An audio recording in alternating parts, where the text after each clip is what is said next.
तो hello guys, episode 10 की starting में हम देखते हैं मिस सूरी जोआ को तो उनके पास जाती है और उससे कहती है तुमने उन लोगों को बहुत तकलीफ दे दी।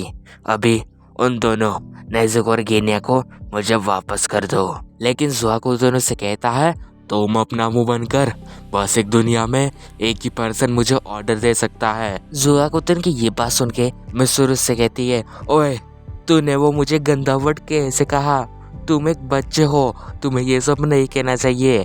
पर तभी वो रुकती है और सोचती है अरे मगर ये तो डीमन है, एक डीमन की एज कितनी भी रह सकती है। लेकिन ये सारी बातें छोड़ो, इसने मुझसे उस गंदे तरीके से बात कैसे की। लेकिन उसी वक्त हम देखते हैं जोआकुतुन मिस्सुर पे थंडर डेथ अटैक करता है, जिससे कि वो ड्रैगन वहाँ पे साउंड और लाइटनिंग अटैक एक साथ करते हैं। जिसके बाद हम देखते हैं मिस्सूरी लव ब्रीथिंग का थर्ड फॉर्म यूज करके उसके अटैक को डॉच कर देती है और जोआकुतुन को कहती है तुमने मुझे बहुत गुस्सा दिला दिया है, दिखने में तो तुम एक बच्चे हो मगर मैं तुम्हें मार दूंगी। फिर वहीं पे तानजीरो मिस्सूरी को देख के सोचता है मिस्सूरी की पावर बहुत ही ज्यादा है और उसकी रफ्तार उससे भी ज्यादा है। एंड मिस्सूरी के पास जो स्वॉर्ड है मिस्सूरी उसे बहुत अच्छे से यूज कर रही है, उसकी फ्लेक्सिबिलिटी बहुत ही ऑसम है। वहीं पे हम देखते हैं जोआकुतुन फिर से अपने उस ड्रैगन से मिस्सूरी पे अटैक कर देता है, मगर मिस्सूरी उस अटैक से बच के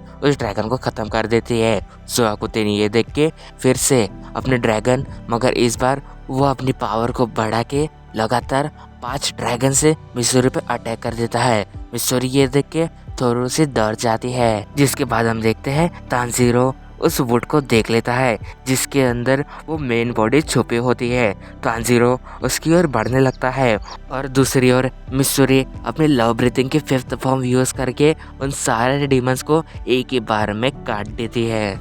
और वही वो मौका देख के जोआकुतुन के पास आ जाती है और अपने ब्लेड से उसके गर्दन को जकड़ लेती है। लेकिन तभी जोआकुतुन उस पर अपना अटैक करने वाला होता है। ये देख के मिस्सूरी सोचती है ये नहीं कर सकता, मैं इसकी गर्दन को काट दूंगी तो ये अटैक नहीं कर सकता। वही दूसरी ओर तानजीरो चिल्लाते हुए कहता है ये उसकी मेन बॉडी नहीं है, और वहीं पे जोआकुतुन उस पर अटैक कर देता है जिससे मिस्सूरी को बहुत चोट आती है। लेकिन तभी हम देखते हैं मिस्सूरी वहाँ पे बैठी होती है मगर उसकी बॉडी अनकॉन्शियस हो चुकी होती है। ये देख के जोआकुतुन कहता है ये लड़की कैसी है, इस पे मैंने अपना इतना खतरनाक अटैक किया लेकिन तभी भी इसकी बॉडी पे एक भी चोटें नहीं आई, इसकी चमड़ी बहुत सख्त है। मगर कुछ भी हो जाए मैं इस लड़की को खत्म करके रहूंगा, अगर मैंने इसे छोड़ दिया तो आगे जाके ये मेरे लिए प्रॉब्लम बन सकती है। और फिर जोआकुतुन उसके पास आने लगता है और कहता है मैं इसके सर को मसल के रख दूंगा और उस पे एक अपना मुक्का मारने जाता है। तभी सीन शिफ्ट होता है और हम मिस्सूरी को देखते हैं जो एक ब्रिज पे किसी लड़के से बात कर रही होती है, मगर वो लड़का उसे कहता है तुम कैसे लड़की हो, मैं तुमसे शादी नहीं करने वाला क्योंकि तुम्हारी पर्सनैलिटी और तुम्हारे बाल कितने गंदे हैं। अगर मैंने तुमसे शादी की तो मेरे बच्चों के बाल भी रंग बिरंगे हो जाएंगे, मैं ये नहीं चाहता। और ये कह के वो उसे रिजेक्ट करके वहाँ से चले जाता है। वही हमें फिर मिस्सूरी के बचपन के बारे में दिखाया जाता है कि उसका परिवार बहुत ही अच्छा था, वो अपने परिवार के साथ बहुत ही इंजॉय करती थी। और वही जब मिस्सूरी 1 साल 2 महीने की थी तो उसकी मॉम प्रेग्नेंट हो गई थी, जिस वजह से उनको काम करने में भी बहुत तकलीफ होती थी। जिस वजह से फिर मिस्सूरी ने भी सोचा कि वो अपनी मॉम की मदद करेंगी और एक बार उसने तो 4 किलो का पत्थर ही उठा दिया था।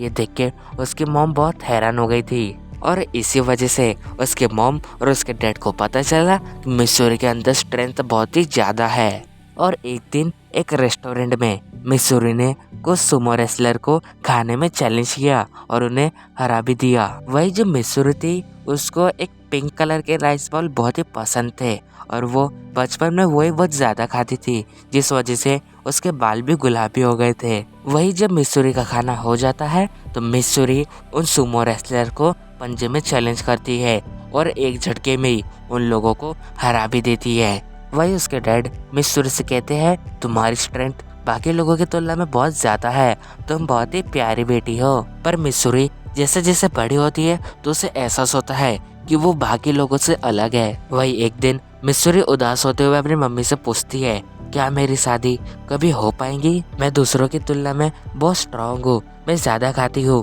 और मेरे बालों का कलर भी बहुत गंदा है। वही मिसूरी के पिता उससे कहते हैं, कोई बात नहीं, तुम हमेशा हमारे साथ रह सकती हो। वही मिसूरी की शादी टूटने के बाद मिसूरी अपनी सच्चाई को छुपाने का फैसला करती है, जिसलिए वो अपने बालों को भी डाई करने लगती है और अपना खाना खाना भी बंद कर देती है, जिस वजह से मिसूरी थोड़ी कमजोर भी दिखने लगती है। वही मिसूरी ने खुद को कमजोर दिखाने के लिए कई सारे झूठ भी बोले थे। वही उसके वजह से उसकी फैमिली भी चिंता में आने लगी। और फिर इन सब के बाद एक आदमी मिसूरी से शादी करने के लिए मान जाता है, मगर मिसूरी सोचती है कि अपनी सच्चाई छुपाने के बाद अपनी जिंदगी में क्या खुश रह पाऊंगी? क्या ऐसे कोई जगह नहीं है कि जहाँ पे वो लोगों की हेल्प करने के लिए कुछ कर सकती है? कि ऐसी कोई जगह है जहाँ उसे अपनी सच्चाई ना छुपानी पड़े? क्या कोई है जो उसे ऐसे ही प्यार करेगा? तभी हम प्रेजेंट में आते हैं, जहाँ पे मिसूरी देखती है तांजीरो और बाकी लोग उसे बचा रहे हैं। वही वो सोचती है कि उसके अटैक से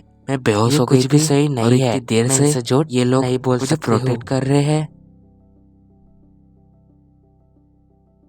फिर तांजीरो चिल्लाते हुए कहता है, हमें कानारोजी को बचाना है। और फिर वो सब मिसूरी को उठा के वहाँ से भागने लगते हैं। ये देख के जोकोदन कहता है, ये क्या बेहुदा हरकतें हो रही है। फिर वो अपना इलेक्ट्रिक शॉक अटैक करता है, जिससे वहाँ पे बहुत ज्यादा तबाही हो जाती है। ये देख के जोकोदन कहता है, क्या वो लोग मारे गए? मगर वही जोकोदन को किसी के चिल्लाने की आवाज आती है और हम देखते हैं मिसूरी वहाँ पे रोते हुए उनसे माफी मांगते हैं कि मैं खासिरा होने के बाद भी मैंने सब कुछ बिगाड़ दिया। अभी मैं अपने साथियों को मरने नहीं दे सकती हूँ। डीमन स्लेयर कॉर्प मेरे लिए बहुत ही महत्वपूर्ण जगह है। मुझे कुछ फर्क नहीं पड़ता कि मेरे सामने एक अपर रैंक डीमन भी हो या ना हो, मैं उससे कभी नहीं हार सकती हूँ। तैयार हो जाओ, अभी मैं सीरियस होने वाली हूँ। और इसी के साथ हमारा एपिसोड 10 का पार्ट 1 ऐड होता है। पार्ट 2 आपको जल्दी देखने को मिल जाएगा।